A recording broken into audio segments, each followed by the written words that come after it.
Today we're going to talk about our pelvic tilt in handstands and understand why it doesn't matter nearly as much as most people think. Let's start with something very counterintuitive. This is me holding a handstand with an anterior pelvic tilt that feels like pushing my pelvis out and arching my lower back. We still have something straight. I'm going to move the pelvis to a more neutral position. This feels like my natural, default, relaxed position. Once again, nothing has changed around my shoulders, and therefore we are still kind of straight. And this is moving towards the holy grail of pelvic tilt, which is the posterior pelvic tilt, which is what most of you bring your attention on. And yes, we have something very straight, and yes, this is required to achieve your straightest line. But what we have understood already is that as I go from one to the other here, we still have a straight handstand regardless of your pelvic tilt. So understand your handstand as follows. Your handstand can be thought of as a cake. And when you bake a cake, you have to think of the foundations first, and then the icing, and then maybe the topping. This means that without your foundation, there's no need to worry about the cherry on that cake. And when it comes to alignment, you need to have your pelvis over the shoulders before you even start asking about how you should tilt your pelvis. This means a couple of things when it comes to training. One, you don't want to worry so much about achieving a posterior pelvic tilt until you can stack your pelvis over the shoulders. And two, if you have close shoulder angle, you may find it even easier to stack that pelvis over the shoulders if you anteriorly tilt your pelvis, that is, if you stick your butt out. This class, therefore, is going to be heavy on mobilizing that pelvic tilt in different positions. Understand that neither the posterior nor the anterior pelvic tilt is right or wrong. You want to understand what really matters and maybe find out the one that works best for you. As usual, and I won't insist on what to do on this video, I advise you to start by gently warming up your elbows, shoulders, and wrists, starting on an all-four position.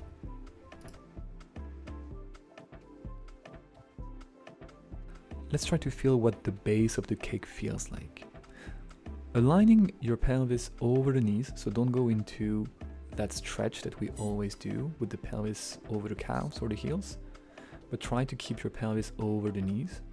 We are going to extend both arms in front of us and open and close the shoulder angle, that is the angle between your arms and your upper back. This is what we call shoulder flexion and extension. We are on the fingertips pushing against the floor to generate some tension, and we're trying to not go as far as we can in that stretch, but rather to stay around 180 degrees.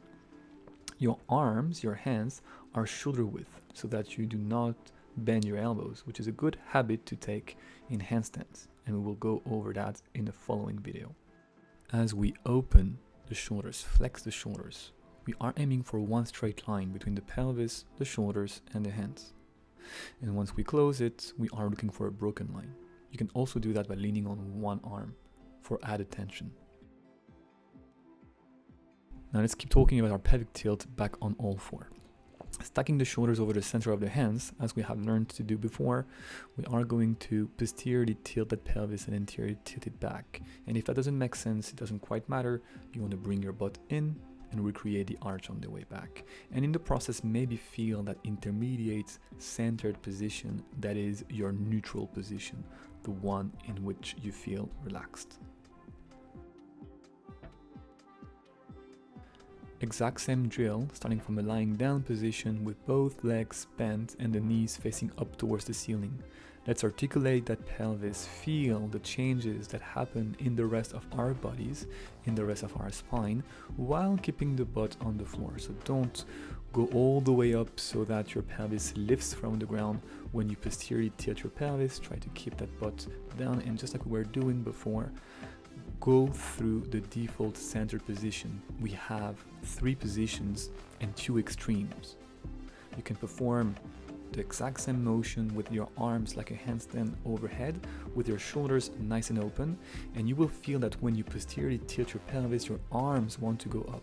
And your mission is to resist that, to refuse that motion, as if somebody was holding your hands where they are as you articulate your pelvis back and forth.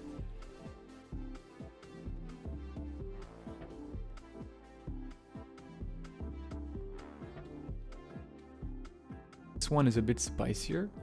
From the same position you had before and following the same cues, you can extend both legs to have your feet up in the air. Start with gluing your lower back on the floor, that's the posterior pelvic tilt, and then articulate again between one position and the next as you keep your arms exactly where they are.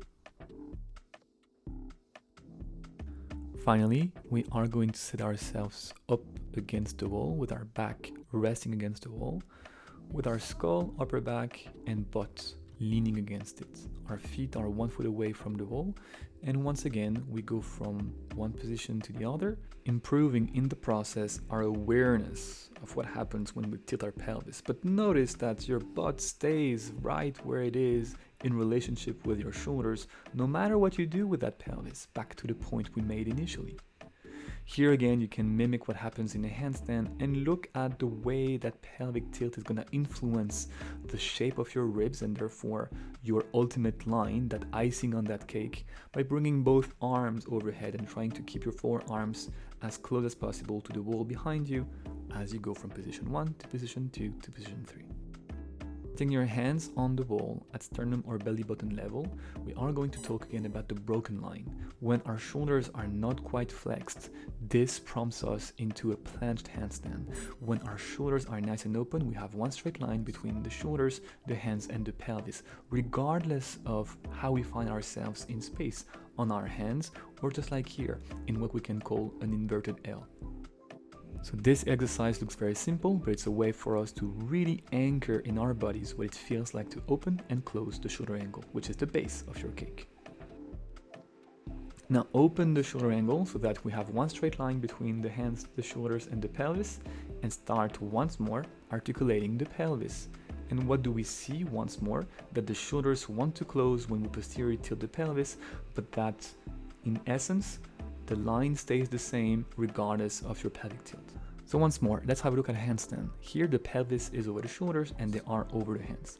Regardless of the pelvic tilt, if I close the shoulder angle, if I break that line, the pelvis shies away from its alignment. And if I open again, it goes back over the shoulders. Here I planche, and that becomes much harder to hold. And here I open. This is the foundation of your handstands, and the pelvic tilt is the cherry on that cake. Time to take all that upside down. So we're gonna kick up against the wall, and again, remember that none of it matters if we sacrifice the foundation of our cake. So you want to keep your shoulders over the center of your hands and your pelvis over the shoulders. While keeping those two alive, those two axes stacked over one another, we're gonna tilt the pelvis with both feet on the wall into an anterior pelvic tilt, neutral pelvic tilt, and posterior pelvic tilt. You can do the same with 1 foot away from the wall in your Y shape, and your mission here is to look for the pelvic tilt that suits you, that makes the base of the cake easier to bake, that makes your shape lighter against that wall, that feels more comfortable in your bones as you hold it. Exact same inquiry, chest to the wall. We can have it both feet on the wall or 1 foot away from the wall. Align your pelvis over the shoulders, align the shoulders over the center of the hands, and play with the position of the pelvis to find the one that suits you best without losing the two axes, pelvis over shoulders and shoulders over hands. Which is not easy. Let me show you how it looks like when we lose those. If we exaggerate the posterior tilt, the pelvis tends to go towards the wall, and vice versa. If we let the interior tilt do its job, we may just pike off the wall, which is not wrong per se, but not what we are after here.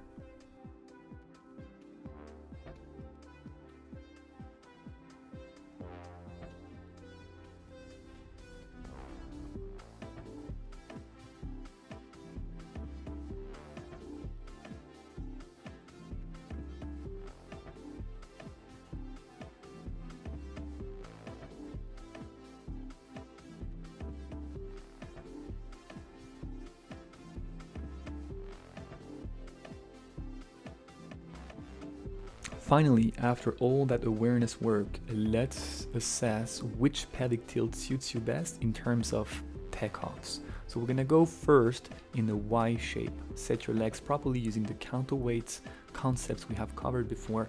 push on your fingers and take off. You're gonna come back down and you're gonna repeat here. I show them one after the other, but I suggest that you come back down to rest properly in between sets. You're assessing two things. One, how easy is it to take off? Two, how long can you fight before you feel compelled to go back to the wall? And you may notice some clear differences between one pelvic tilt and the other, and therefore, through this inquiry, find the one that suits you best. You can perform the exact same with both feet on the wall, provided that your hands are quite close to the wall. So you see here, my fingers are touching the first line on the floor, and you shouldn't want to go any further than that. What you don't want to be doing is to flex the hips to take off. You want to keep your feet close to the wall and make this happen through your fingers.